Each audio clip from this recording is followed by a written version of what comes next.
Hello, bonjour, hi. Welcome back to No Shadé with Odie and... Dude, when we bring the it factor, we got the eye for fashion and we spill all the tea, honey. We are both queer people of color who are here to discuss some topics That may or may not offend you, but probably will. So check your privilege at the door, sis, and let's get into it. Yes. Hello, hello, hello. Welcome back to No Shadé. I know we haven't been on for a while. We've been a little MIA. Honestly, it's been Pride. And our queer folks know we've been busy popping our pussies and serving looks all of Pride. But we're back and we're better than ever. And honestly, throughout Pride, we were like, what should we talk about? And honestly, I think what we're going to talk about today is how to make queer spaces more inclusive for everybody. Whether you're a person of color, whether you have a disability, whatever the case is, our goal of this topic is to educate and do better at the end of the day. So before we dive in, for those who have been following, we do a little snack twist type thing. So today we're going to be doing a drink, and Nick's going to explain kind of what we're doing with that song. Big purr. So today, we're kind of going on the same wavelength of it's Pride. I like to think of Pride being not just once a month, but for the whole year. Every day. So obviously the queers love to drink. So that being said, we have a drink, a nice seltzer that obviously we cannot say because of copyright issues. But Priyanka is the face of this company for those who want to do the research. That'll be the tea. Love you, girl. Hi, honey. And so we're doing a little bit of that, which is I think it's a kiwi and strawberry mix, as well as a cyclone popsicle. A lifesaver. Lifesaver. My bad. We doing lifesaver. So, again, you pour yourself a nice drink, you dip it in, and enjoy. Back to you. So before we actually dive into our topic, and before Nick kind of gives us our little history lesson on some things, I just want to preface this by saying there will be lots of light and fun shade. We're pretty shady people, and it's always a joke. Our goal is, again, to educate, and it's not to offend anybody. We're queer, we like throwing shade. That's the goal, so that's what we're going to be doing. And in talking about how to make queer spaces more inclusive, we actually are going to be reviewing the Winnipeg queer bars in the city. So stay tuned for that. And actually, at the end of this episode, Nick and I have a very, very special announcement that we want to share with y'all. So stay tuned. I'm not going to spill too much tea right now. But what I will say is it's worth your time. Yes, darling. To listen to the episode and then listen to our little announcement at the end, because I'm so excited. I kind of want to say it now, but I won't. But Nick, anyways, do you want to start with our little history lesson? I think Nick's going to start by illustrating to y'all what the queer scene looks like. Not just in Winnipeg, because Nick and I have had conversations about Winnipeg, Toronto, just other queer spaces we've been in, and this is not exclusively to Winnipeg. We will be referring to Winnipeg a lot because that's where we're living currently. So again, this is not an attack on Winnipeg, because a lot of these themes exist in a lot of queer spaces globally across the world. So without further ado. Yes, darling. And while you're getting the little drinkianias together, I just feel like it's important to talk about our queer history. Before we can even talk about queer clubs, girl, we need to get into where we came from. And again, obviously when it comes to clubs were predominantly, filled with people of lighter complexion, Caucasians to be exact. And, back in the day, like the late 20th century, a lot of people of color, drag queens and things like that, couldn't find spaces to go and feel themselves because of society. So what did we create? We created drag balls. We created ballroom culture, darling, which is the essence of queer culture. So let me just give you a quick little insight into what queer culture is. So ballroom is queer culture, and that is the fact. So ballroom is definitely what it is, and it's a phenomenon in society nowadays, but it's a bunch of houses that come together and compete in several different categories to snatch or claim trophies, you know? And it's a lot more than just who wins the ball and who is the drink looks good. But it's not about that. It's the fact that these houses build a sense of community when society said no to us, right? It's the fact that these houses prepared their children to go out into the real world and get jobs, to be booked, to be stars, not just down the runway, sweetheart, but in society. So, that being said, that is the history, a short little snippet, and I suggest all of you all, the viewers here, to go and watch Paris is Burning if you even want a little taste test of what ballroom culture is, or just do what you do best. You're already on the internet Googling porn. You might as well just Google a nice runway or category challenge. You know what I mean? Spins and dips. Period. And honestly, the reason we even bring up the history of like sort of queer culture is to highlight that we started off in a negative place where a lot of colored folks, specifically black individuals, they weren't allowed into queer spaces, into queer bars. So that really kind of set the tone for generations to come, and it still persists today. We see the residual effects of that, of making a place exclusive to like predominantly white folks, and that is our history. And the reason we bring it up is because it still exists today, because that really again set the tone for what we see today. And with the queer scene, I just wanted to also highlight that a lot of spaces are predominantly tailored for white folks. And I just want to say this as a whole, and this next point has nothing to do with race. I think this applies to everybody, I feel, in the community, because I feel like we all engage in behaviors that we don't necessarily like. So, for example, a lot of queer folks will engage in rumors, engage in bullying, engage in, isolating somebody based on what they've heard from the streets. And in times of contention, what I always say, instead of approaching it with hate and canceling people, we approach it with love and education and how they can do better. Because at the end of the day, what we do all have in common is our struggle in being queer and being accepted. And honestly, at the end of the day, that's all that matters for me. And as a community, we gotta stick together, because there's already enough people trying to tear us apart. So dead ass, like, we just need to stick together and really. And I'm not saying everybody's gonna get along with everybody. There's plenty of bitches I don't like. You know who you are. Okay. But again, I could rise above and see the bigger picture. I could rise above. Like, that's, at the end of the day, that's all I kind of, pride myself on. And this is kind of like trickling over into our club scene in Winnipeg. And exactly that. I love that segue, because it's interesting to me, like I said earlier, ballroom culture, queer culture, and I should have maybe stated this earlier, has stemmed from not only trans women, drag queens, but people of color, okay? Most of our music in mainstream society is from people of color. What do you think R&B is, sweethearts? What do you think soul music is? What do you think rap music is? All people bopping your neck. RuPaul. It's all colored. So that being said, it's always interesting to us when we see clubs have, promotions going on, and it's colored events, and it's like you're profiting off of those people, basically trying to draw in the colored demographic that you're not pulling. And sorry to interrupt. Those are the clubs that do it once a year. There's clubs that will actively want to do better and be inclusive, and they'll keep that energy throughout. But there's certain clubs that, honestly, it's very performative, because you will again slap a colored queen, a colored person on the face of your poster to have this facade that you are inclusive. But every other night in your club, that's not the case. It's those one nights that the colored people come together.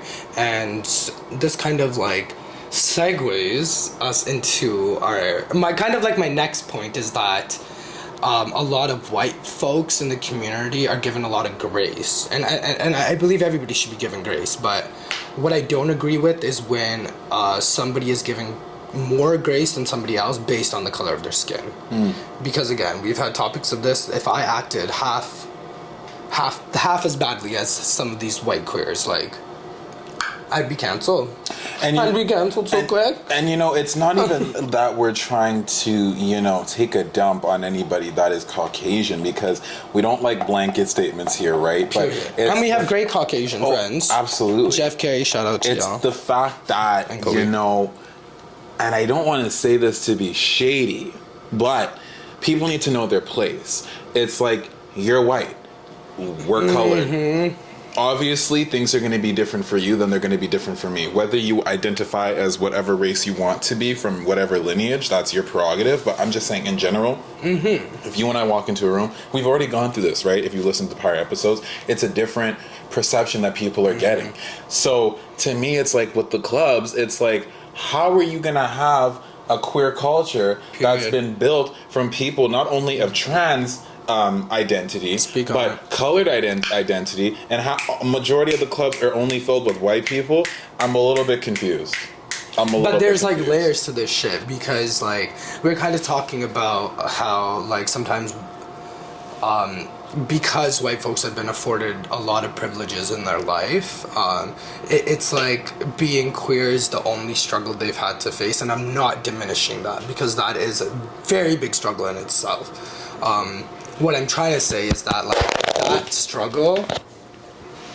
struggle that they face, it's like one thing, whereas somebody who's colored, so let's again, and this is why I say there's layers to this shit, because if let's look at me, for example, right? I struggle with being queer, and I struggle with being a brown man with a turban growing up. I had a turban growing up until grade 12, so just the racism felt by that. But then even in turn with that, let's look at you, for example. That's a completely different experience. It doesn't take away from my experience, right?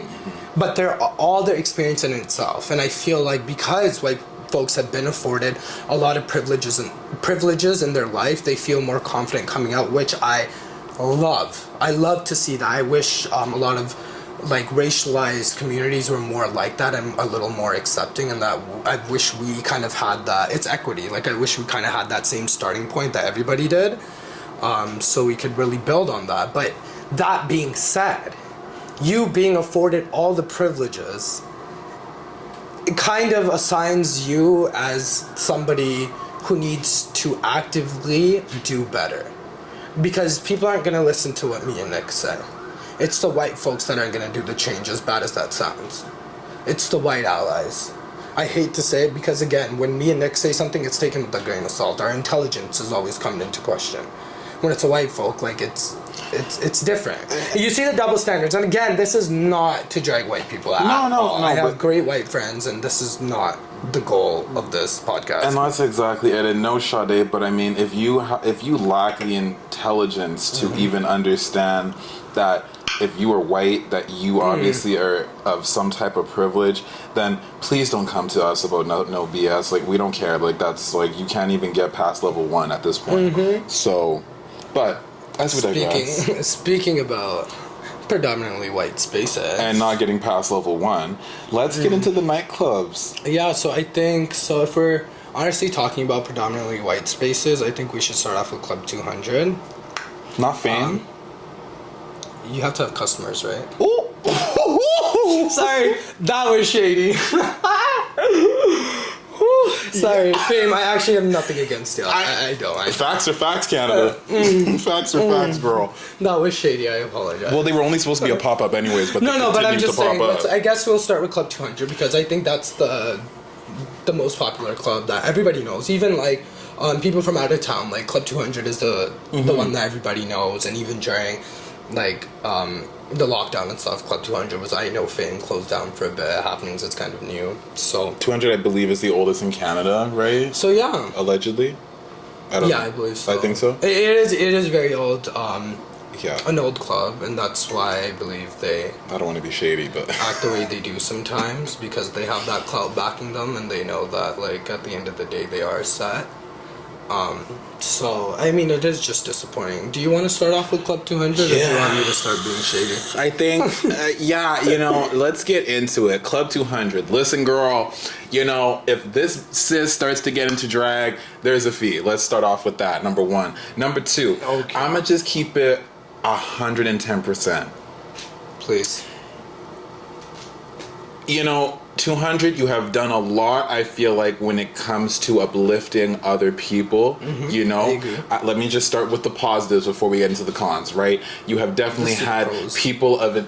Period. The pros. You've had people that are indigenous when it comes to representation. Anita, you know, when it comes to their queens. Love her. When it comes to security, you know, indigenous representation or whatever. Even bartenders. You know, exactly. Visible racialized groups, bartenders as well. Love. I think you have your Miss Club 200 pageant. I believe the reigning person right now is Purple Haze. Hi, girl. You know, if I'm not mistaken, Purple, I believe you're black, but please correct me if I'm wrong. But that being said, we love to see the representation. We love to see it. However, here comes the cons. Number one. May I add something to Club 200 before you start with the cons? I will have to say, and I will give props where props are due. Club 200, you have actively been a catalyst in uplifting the queer community in Winnipeg, because you do host a lot of events. Club 200 is the main hub, whether from Lube Wrestling to the Club 200 pageant to fundraisers. Whatever they do, they're doing something. You guys are giving queer people a space to go to. And I can't be mad at that. I really can't be mad at it. But what I can be mad at is what Nick's probably about to address. So I'm gonna just keep it real cute. No, so number one, let's go with the aesthetic. I'm gonna start there. I'm gonna keep it $100 and keep it pushing. Number one, the aesthetic. Listen, I don't understand how y'all are getting all of these people in the club, Pride season after Pride season. Y'all are packed out every event you have, but the space is still looking the mess. Okay, let's talk about the GoFundMe page. Let's revamp. Let's give it a cute look. Even though we're queer, doesn't mean we still have to be in the dark ages, girl. Let's just put a little splash of pink in there, move some objects around, keep it cute. That's number one. Number two, the music. I'm gonna need something a little bit more current. We're gonna need something a little bit more fierce. We're gonna need something that's not always Britney, that's not always somebody white. You know, I will say, however, 200 did play one of my songs, which I appreciate, but that was one time and one of my songs. So that being said, I'm pretty sure there's more artists in the city that are of color that you could be playing their music. Update your playlist, girl. Get it together. Like, I'm sure you could ask Lucky Charms, you could ask anybody that you want to, and their dog, to give you a nice jump drive, a USB stick of music that you could literally play on go. Okay, number three. Oh shit, you still going? Oh, I'm still going, girl. Don't steal all the points. No, I'm stopping at I'm ready to read, bitch. No, I'm ready to read. Oh, no, I'm stopping at three. I just want to say this. Like, here's my problem. You know, first of all, maybe we should get into a side little bar. We actually filmed a video prior to Pride. This same video about the clubs in Winnipeg. Basically, bottom line of that video was that the clubs in the city could do a lot better and could have a lot more events that are not only hosted by people of color, but, you know, more people of color in your actual space. So we obviously started to notice before we released the video that it was interesting after Club Happenings, which we'll get into, started posting their events of people of color hosting that were people of color, that, you know, certain other clubs in the city just started all of a sudden everybody loves colored people. Everybody wants to push the colored agenda. And I'm not shitting on that, but again, it comes off as very, very performative. And opportunistic, performative. Again, we see through your shit. It's just like, girl, it's not a cute taste. So that all brings me back to the whole point where it's like, here's the problem. You cannot pick and choose when you want to have these queer events that are of color. It doesn't make sense, especially when your whole foundation of queer culture is built off of people of color. I'm having a hard time with that. And especially, if you want to hold the title of being Indigenous owned as well. Like, if you're going to like, if you as a minority, as another POC, aren't actively doing something to contribute to uplifting other POCs, I don't really think you're doing your job. And I think it's unfair for you to sit here and pull and claim the minority card when you've been afforded every privilege that white folks have. And I'm not talking about the money in your bank account. I'm talking about you as a white person walking into a room that has been tailored for you. And I want to take... Wait, are you done? Were you done? Please continue. No, bitch, I want to go in. I was like, let the library be open. No, and it's not even library. Again, I'm here to educate because, again, I really do want all spaces to do better. And after we go through each club, we're going to kind of give our kind of take on how you could do better and how to make it more inclusive. But that being said, we kind of got to address the issues first before we can do better. Big purr. So basically, kind of trickling off of what Nick said. So we did do an initial video, and in that initial video, we had a friend here who was sitting here watching the video, and he is friends with the alleged owner of Club 200, and so he messaged this individual, and this is why I say you're very performative in the way you act, because when our friend mentioned to them that we're literally about to drag them for honestly not being inclusive, which again your track record really shows that. Again, the owner wanted to say, yeah, let's set up a meeting. We'll set up a meeting after Pride again. Me and Nick had already reached out via email and in person to speak to somebody, just smoke signals, just to pitch, not just to pitch, just to like be like, hey, like, we're not mad. We just like, this is how you could kind of do better as a space. However, again, crickets, Pride. What is it? July, almost into July 23rd, right? Pride was in June. And Winnipeg Pride was at the beginning of June. So this owner told us that they're going to meet with us to hear us out. Again, crickets. And this is what I mean by it's very performative. And in the same breath, I know, like, Club 200, you all want to sit on this pedestal and drag other clubs, which I think is very distasteful, because we're all queer folks at the end of the day, and we don't need to be focused on tearing each other down. That's not the goal. Again, there's people I do not like in the queer scene, but I'm not actively tearing them down. If they were to make money, I'm like, you know what, get your bag, because at the end of the day, you're another queer person and we have that struggle in common. And I feel like Club 200 does not acknowledge that, only when it comes to white folks. Because Nick, if you were white and you went up to management and was like, hey, I need to talk about some concerns, oh bitch, they would have had your email, your number, your address, everything. Shut up, they probably would have taken you out for dinner. Again, and that's why I feel like it comes off a little performative sometimes, and I feel like we could do better. And especially because the space, any night you go that is not like a colored event, your space is predominantly white. And babes, that's not a coincidence. It's not. So sorry to break it to you. I don't know if somebody has broken it to you, but if any space is predominantly one race, babes, it's not a coincidence. It's not a coincidence. Just on the flip side, like QPOC nights are predominantly colored. It's for a reason, because it's tailored for colored people. But just having a queer POC night, it just speaks volumes in itself. And Club 200, I don't know what happened along the way, but what I do know is that you all have fostered, not you all, whomever is responsible. Casper at this point. Honestly, Casper the fucking goes. I don't know who I'm talking to. And my point is, like, you have fostered an environment that is not only toxic, but it is predominantly white. Ooh. If you actually take the chance to speak to other colored patrons that come to this establishment, they share the same experience that Nick and I share, because we've had endless conversations with many colored folks in this city, and we all have the same consensus in that we don't feel welcomed, in that these events feel very performative, and that the music, even you were mentioning the music, it goes deeper than being current. Just predominantly playing white artists, this is a tactic that a lot of DJs use to get colored people out of bars, and that's not known by a lot of people, and I'm not saying that's what's happening at Club 200, but when you don't diversify your playlist, and again, like, just everybody in general, this is what happens. And again, I'm not saying any of this is intentional. Mm-hmm. This could all be unintentional, but do you see the impact that remains? And that's the point. It really, at the end of the day, doesn't matter if it's intentional or not. It's what's getting portrayed.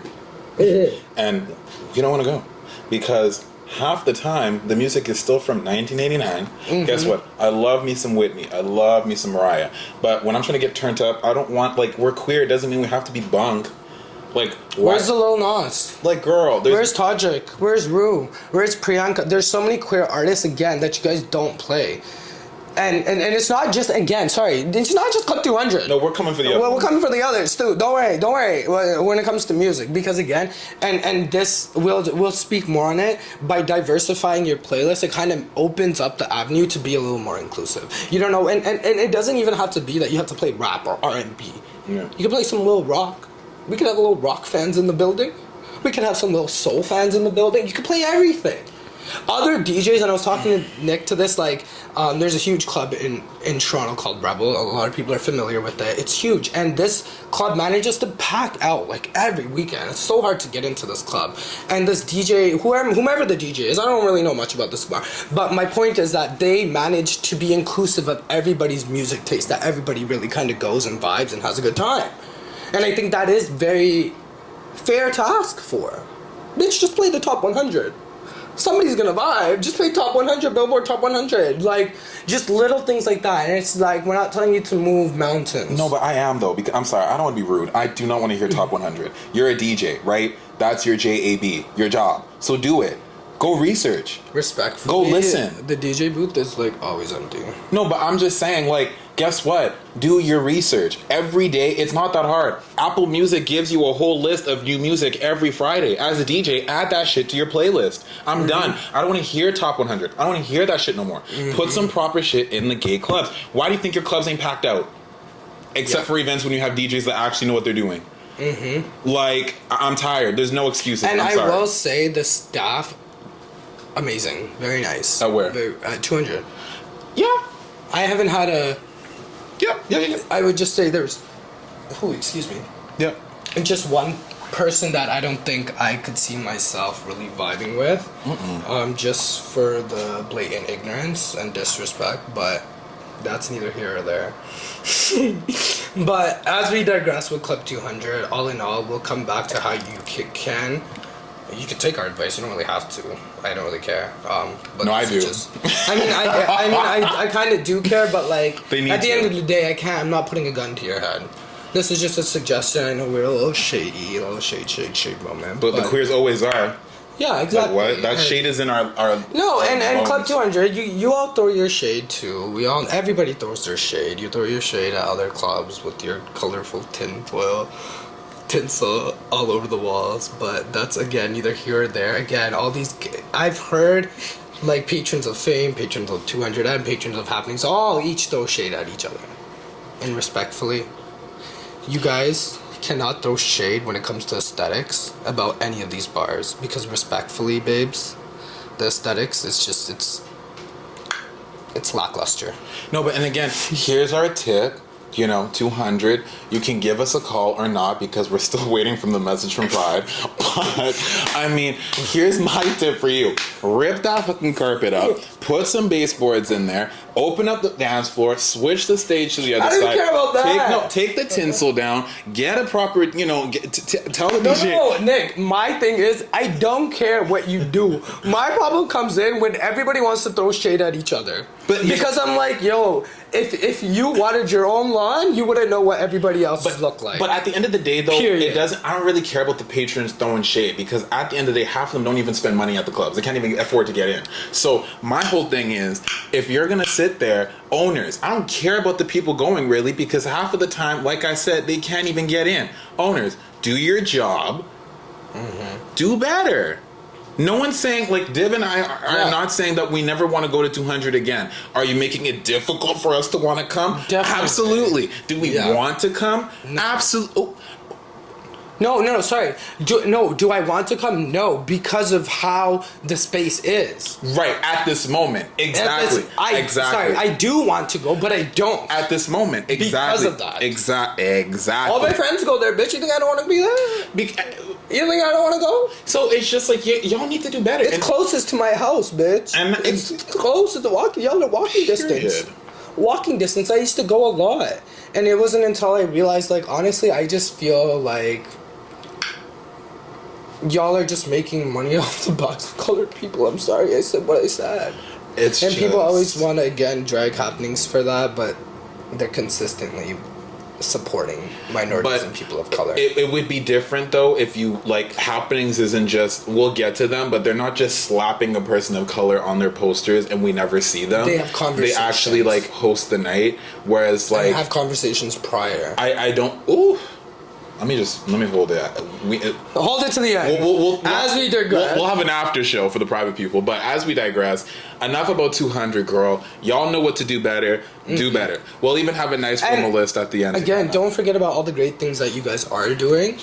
We wanted to start off with highlighting the good. That's the truth. Because you guys are doing great things, and Absolutely. I will never take that away from you all. No. But again, we like to keep it 100. This wouldn't be called No Shadé if we don't keep it real. We don't keep it real. So yeah, that being said, no hard feelings. And keeping it real. And now for, I feel like this club is definitely going to have a short list because, again, the run has just been very short. Honestly, in my opinion. with Fame, I will preface by saying I don't really know much. I've only been to your establishment 2 or 3 times.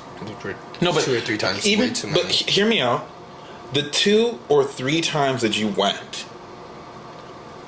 how was the experience? So my first time going was Fame when I was at Ultra Lounge, and it was during lockdown. So it was quiet again, but still, that was actually the first queer bar I went to was Fame actually. This one was underneath because it was still? closest, to Ultra Lounge. Like it's like where Ultra Lounge is now. Yeah. That one, it was closest to my place, so we went to Fame, and it was karaoke night. So like there was like a few other people in there. I thought the space had a lot of potential. Oh, the space was cute. The space is. Yeah. I love the space, and then I went on Halloween. I think last year, the year before that, last year, and that was a lot of fun. That was the vibe. That's the new Fame, right? The one in the Exchange. Yeah. Yeah.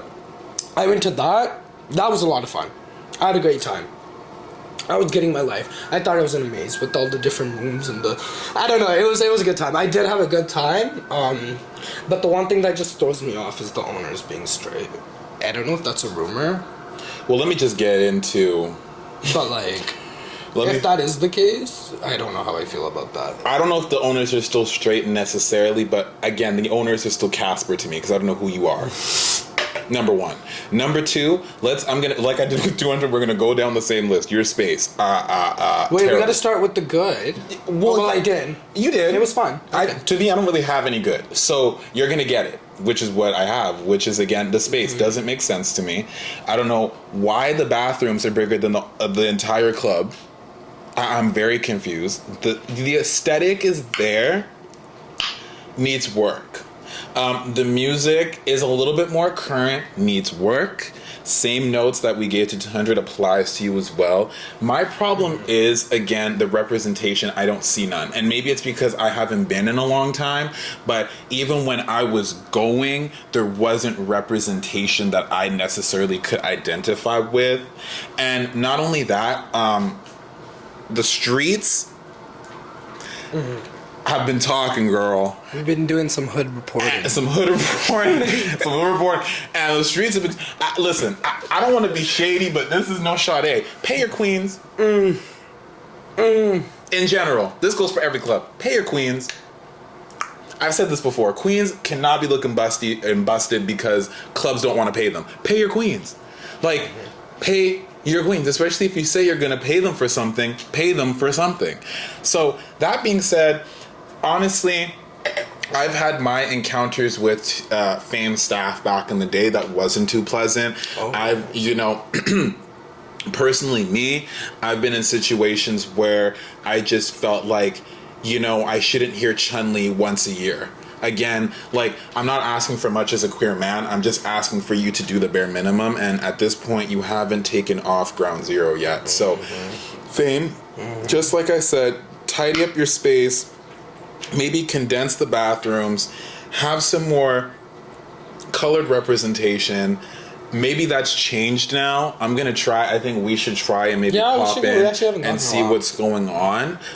My recommendations still stand because that's the impression that you gave me multiple times in a row from the past. And to be completely honest, change in the city doesn't really happen that often. So I wouldn't hold my breath to sit here and think that Fame has done anything better than they normally do, which is nothing at all. Again, the owners are you're Casper. I don't know who you are.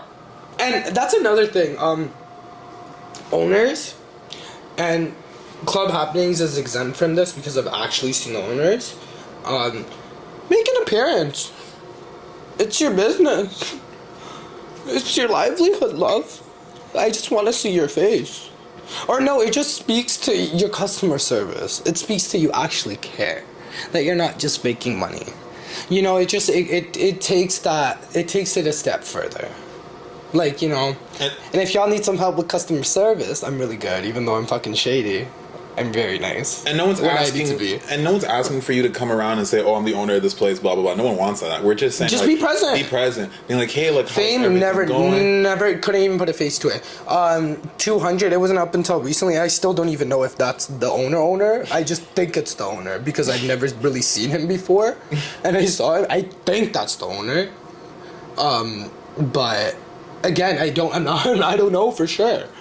And so I just think, and I think it just adds a personable touch. You don't really have to. You could stay ghost. I don't really give a fuck. But like, I'm just saying, it just adds a little. Because that's what people would argue. Oh, well, other businesses don't have their owners walking around. That's cute, but look at other businesses. What, that makes no sense. My dad owns a business. He's always around. I actually don't understand that. People just have, you know, cognitive deficiencies that just don't really make sense to some of us. I mean, it's reflected in the success of the establishment, but that's neither here or there. Moving on to club happenings, last but not least. I hope nobody caught that shade at the end. So, yeah, you know, we'll definitely do our pros, which probably from this video already, an episode, you probably already know where they're going with it, or where we're going with it. First of all, the representation. Actually, let's pause for a second. Before we get the representation, let's get to the atmosphere and how we were treated when we first walked in. First time. Again, nobody knows us. Perfect. Come in. Oh, I knew one person. Can we see your ID? How are you two doing? Nice to see you. Have fun. Bartenders laughing. No cover. Like just cute vibe. There was a cover, but they didn't charge us the cover. I'm saying customer service, right? Club 200 fame. Start taking notes. Well, maybe they do, but maybe not for colored folks. That's for sure. Okay, I don't want to make that assumption, but I mean, again, Club 200, check your books. I've spent hundreds of dollars. I've yet to receive a free drink. I'm not entitled to one. But again, I literally didn't even spend $2 in club happenings and we got a free drink. Well, wow. Again, no, but then again, my problem with Club 200 is because the white patrons that barely spend $20, it's like, come, let's get a drink, come, drinks, let me drink. Again, it's just like customer service, right? If somebody's spending hundreds of dollars, what's again, and I know the prices of how much your liquor actually costs versus how much you spend, because we do know a lot about businesses as well and how much money you guys are actually making off of drinks. And again, good on you. But and I'm just saying this because giving a free drink here and there to people who are actually spending hundreds of dollars, like it's that personable touch. Maybe it's that personable touch that I feel like colored people don't get. And again, you're not doing this intentionally. I don't think you're doing this intentionally at all. I feel like it's unintentional, and I feel like that honestly hurts even more because you're so unaware that you do it so subconsciously. Yeah. Because there are some white patrons that I've seen just get free drinks at Club 200. But Happenings, on the other hand, gave us free drinks. And, you know, it was just a great, pleasurable experience. You know, like every club, nobody's perfect. You know, I can only speak from my personal experiences. Yes, I have had some, you know, issues at that club. However, the good thing about it is they've addressed it. And they actually sat down and had a meeting with us, or for myself, I can only really speak of. And, you know, that in itself just shows growth. It shows that they're willing to take correction and they're willing to, I don't know, please the customer. I didn't understand that customer service was washed away when the pandemic happened, I guess. Maybe people lost their cognitive. Well, it just goes back to being a good person. Like, if somebody wants to have a conversation with you, it goes down to decent respect, right? Like, you're not just gonna ignore somebody, especially as a business owner. I would hope not. I mean, again, it's reflected in how these businesses are operated and run. Exactly. But again, it's just the customer service is lacking. Well, maybe again, because, and the only reason I say this, because white folks don't share this experience at Club 200. And that's but yeah, exactly. Why would they? But why? Why is it that, let me ask y'all, Club 200. Why is it that colored folks in the city And they probably have not vocalized this to you. Rightfully so. Because it's not a safe space. Like, we all share the same experience and the same opinions. Whereas white folks kind of share the opposite opinion. They're like, what? No, I've had a great time. Of course you've had a great time. The room is tailored for you. What are you talking about? From the music to the aesthetic to the events. Even the events held at Club 200. Again, having one QPOC event a night is not cutting it, babe. Well, they're having Beyonce, the release. No, but party. again, they tailor events. Okay, so like even just like there's certain events that again you're just gonna get a predominantly white crowd out. Like like come on, stop playing stupid. That's what I hate is when people play stupid. But anyways, we're not even talking about Club 200. We're talking about club happenings. Exactly. So, and back to the space. I'm gonna give them a good. I love the space. I think the space is cute just because I love Osborne. The bathroom. Listen to happenings, girl. You know us. We're gonna keep it 100. The bathrooms could definitely use maybe higher ceilings. I don't know how that works, but me being a tall bitch, I have a hard time in those bathrooms. I'm gonna keep it 100. But the space is cute. Going back to again the presence. The presence there has been, people of actual different cultural backgrounds, not just Caucasian. I feel like the music... Like, they don't just use one staple brown person to represent the entire brown community because there's more of us. Like, the There's music more of us. has There's been... Punjabis, there's Hindus, there's Sikh. Like, there's so many different... There's layers to this shit that I feel like Fame and Club 200, you guys don't go above and beyond. You guys slap the token colored person and call it a day. And I don't think that's right. Whereas Club Happenings, they actively employ people of color. The owners, they're not visible minorities, but they are people of color at the end of the day. Because Club 200, if you're going up that avenue, let's go there, babe. I'll meet you there. Because Club 200 is the most critical of Club Happenings. Y'all know this. Again, let's cut the bullshit. We know the attitude. Them, or is it the people going to 200? It's collectively all of them sharing the same experience which alludes me to my next point about the rumors surrounding club happenings. Ooh. So again, this is a perfect example of queer people engaging in behaviors that we all don't like. Rumors, canceling. Do you guys feel good tearing another business down? Do you? I know Club 200, you probably get a kick out of it. But again, the way I see things, even Club 200, I've been dragging you a lot. But I will still spend money at your bar because I see the bigger picture. Although you guys aren't perfect, I see the effort. I see that you're trying to do something. People want to complain about, we don't have queer representation, we don't have queer bars. Why do you think that is? Again, you guys do anything to tear each other down, and that's despicable to me. Oop. We should be uplifting each other. We shouldn't be tearing each other down. Again, I'm not saying you have to get along with everybody. That's not gonna happen. That's never gonna happen. But what you can do is just, again, be adults. Y'all are much older than I am. Much older. Mature. But again, the maturity is lacking. I'm 24 years old. I shouldn't have to be telling this to grown-ass men. Or whatever. Do better because it's not even just for me or you, it's for us. When we do better, when queer businesses succeed, people are like, holy fuck, I want to hop on that vibe. I want to invest in that. Queer people aren't a threat that the world sees us as.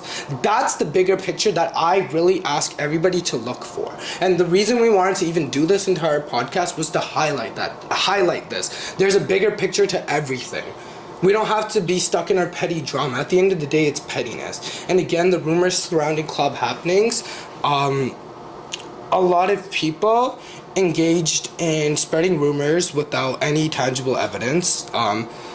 We actually sat down with the owners of club happenings and we actually got the truth of the entire situation. And it just really opened my eyes to how toxic rumors can be. Like, we're not in high school anymore.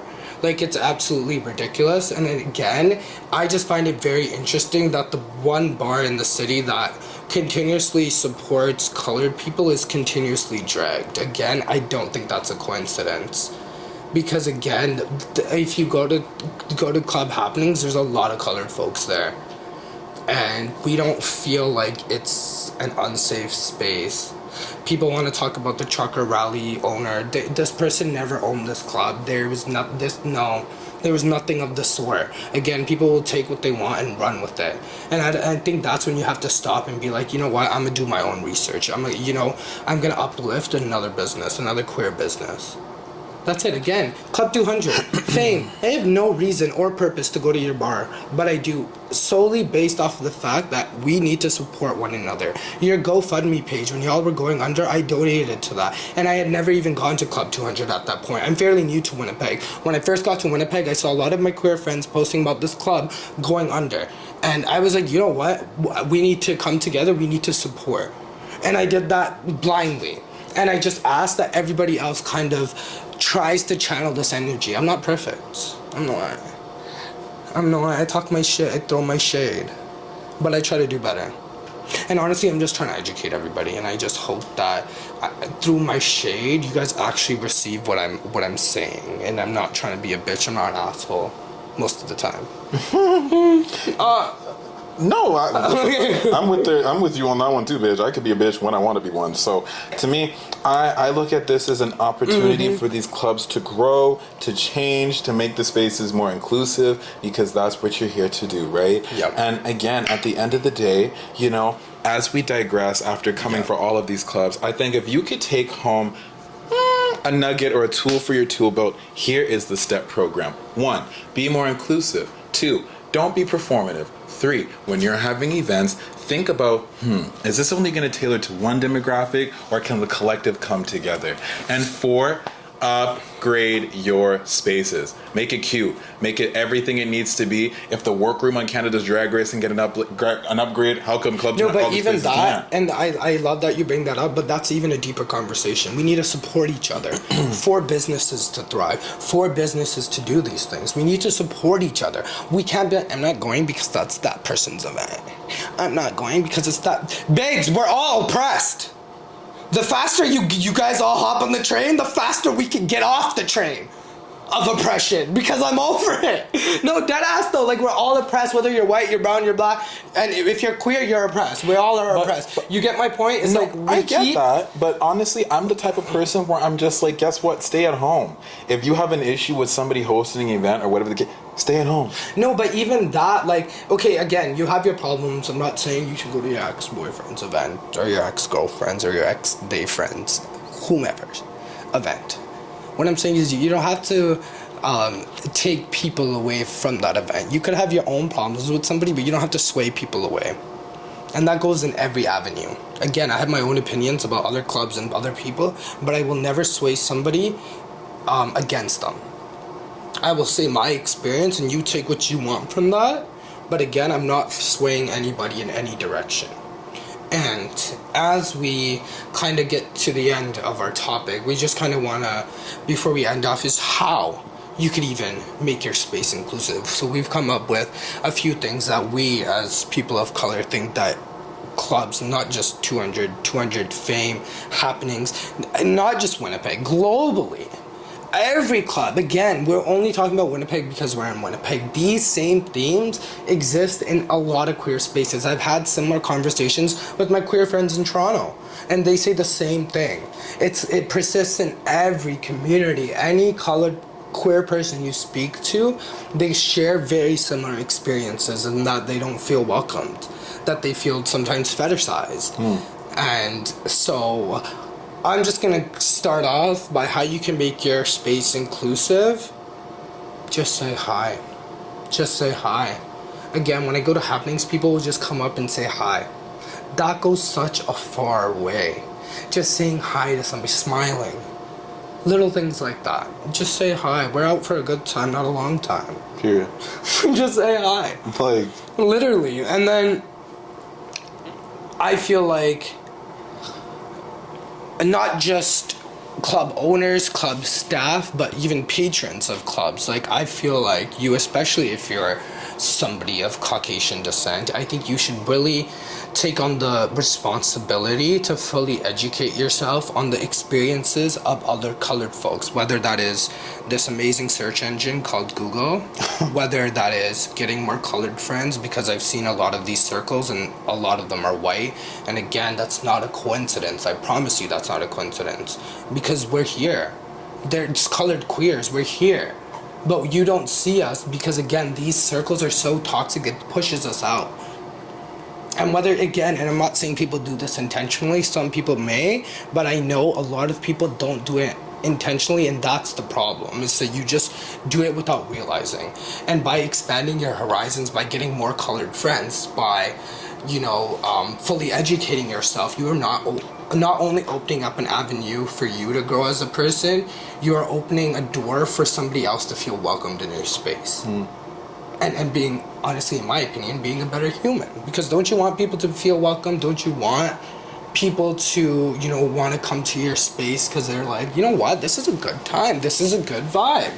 Right. And I wish that was the case for everybody. And I know a lot of Caucasian gays can be like, yeah, I've had great experiences. Yeah, I know you have. But the same cannot be said about a lot of colored folks, because we're stuck in these spaces where we're often made to feel a little small, honestly. Yeah. And I feel like when you get more colored people in your life, it not only does that like open your eyes to other experiences, policies. When you're having a policy, and this is more so for club owners, instead of having your two white friends look over it, you could get everybody, and I'm not just saying get like one black person, one brown person, get people of all backgrounds, and not just racial backgrounds. There's other minority groups, whether it's people with disabilities, people who are sober, people who are, again, part of racial communities. Like, there's other things you could do, to kind of be more inclusive with your policies. Get those people to look over it. Like, what maybe can you do to make it more inclusive? And again, you don't have to do any of this. It's just a suggestion that you could take to kind of do better. And that's basically what you need to do. Mm-hmm. And Div and I will definitely be doing a tour of these of these clubs to see, one, where you're at, and two, maybe if you've watched the video, you've implemented these changes. Yeah. So, that being said, like we said earlier, we have a surprise. And some of you may be shocked, some of you might not. But Div and I, drum roll please. Wait. Yes, girl. We are going to be hosting a club event, girl. No Shadé live, darling. We're gonna be doing a live podcast segment at one of the clubs here in Winnipeg that has shown us nothing but love. Mm-hmm. So Nick, would you like to give them the official name of our event? I'll give you the name. What's the name, bitch? It's called Put Your Black in It, bitch. Put your back in it. Hey, put your back in it. Hey. Yes. And it's an Afro beats and soca night, girl. So after we do our live podcast, we're going to dance and jive and pop that pussy and whine and boss that ting out, you know what I'm saying? And it's about to be such a good event, and we just want to say thank you to Club Happenings for letting us have this opportunity, giving people of color an opportunity, again, giving our little podcast a chance. We're super excited, and we hope that everybody will come and support. There will be ticket sales going on probably in August on Eventbrite for $5, $10 at the door. And yeah, I hope to see you all there, because if one thing we know how to do is throw it back, and it's going to be a great time, because not only are we going to be talking about juicy things, we're going to have a cute little raffle with a Thermea package. Meow. And there's a few other things. Stay tuned for the poster. We will be posting it. So, and there's other things you could do to enter the raffle throughout the night. But I'm not going to give away too many details. No, you should show up to know what to do. Show up, follow, hit that subscribe button. Period. Again, clubs, club owners, fans of these clubs, if I offended you in any way, I truly apologize. On a serious note, I actually am trying to be serious and like, I just want you guys to do better. I know I've been shady, and if you did take offense, shoot me a message and I will apologize to you in person. Again, I'm shady. Sometimes my shade goes overboard and I don't mean to. I'm just trying to be comedic with it. And you know what? But again, look, take it with a grain of salt. Listen, do better. That's it. That's all I ask. Because everybody just needs to do better. I am not like Div. I don't give a crap. If I offended you, sorry, toot sweet. I don't give a shit. If you want me to I'm a spend money, lady. if you want me to spend money at your club, do better, sis. And that's on period. So thank you all for tuning in. I hope you guys enjoyed this episode. We will be consistently back now. So make sure to like, share, follow, subscribe, all that fun jazz, period poo. We have our official No Shadé TikTok and Instagram. Keep following because we really are going to be honestly doing this consistently. We really see the potential for our podcast. So thank you all for listening, and all those who have been consistently following us, sharing and posting our things. We love you, we see you, we acknowledge you. I have a list of all your names and y'all are gonna get a little something special from Big Zaddy. Yeah. But anyways, hi Gene. Chino's here it's for our time to conversation. Are you gonna say bye? Say bye to the cam. Hi. And now we bid you adieu. Bon voyage. Bye, babe. And we'll see you all on the next Say bye, baby.